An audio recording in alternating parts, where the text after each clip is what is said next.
Baik, bismillahirrahmanirrahim. Assalamualaikum warahmatullahi wabarakatuh.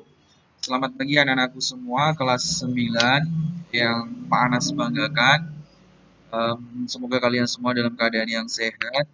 Pada kesempatan kali ini, mohon maaf, Pak Anas menyampaikan video, pembelajaran dalam bentuk video, tentang menyimpulkan teks rekaman hasil percobaan.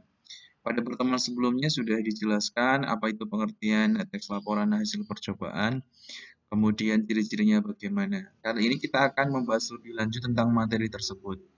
Tapi sebelumnya akan Pak Anas ulas terlebih dahulu apa yang sudah disampaikan. Nah, teks rekaman percobaan itu seperti apa? Sepertinya sudah dijelaskan. Teks rekaman percobaan pada intinya adalah menjelaskan tentang sebuah percobaan baik itu karya ilmiah maupun laporan praktikum. Kemudian tujuannya apa? Tentunya tujuan dari ditulisnya teks ini adalah melengkapi proses yang dilakukan dalam suatu penelitian atau sebuah percobaan berdasarkan pada ilmu pengetahuan.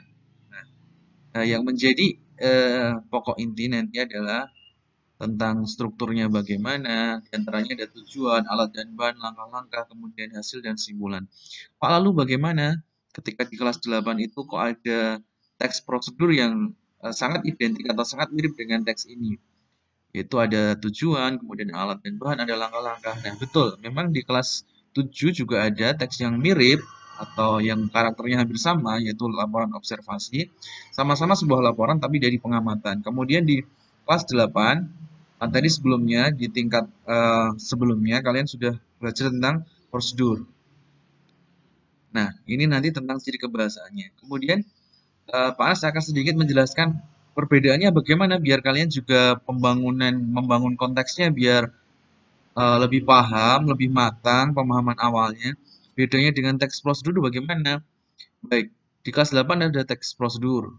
Fungsinya adalah memberitahukan proses tahap dalam melakukan sesuatu. Kemudian kalau rekaman percobaan, maaf tadi belum sempat Pak Anas tulis, adanya sebuah rekaman dari percobaan, adanya eksperimen, adanya tindakan. Jadi tidak hanya pada tahap untuk memberitahukan saja.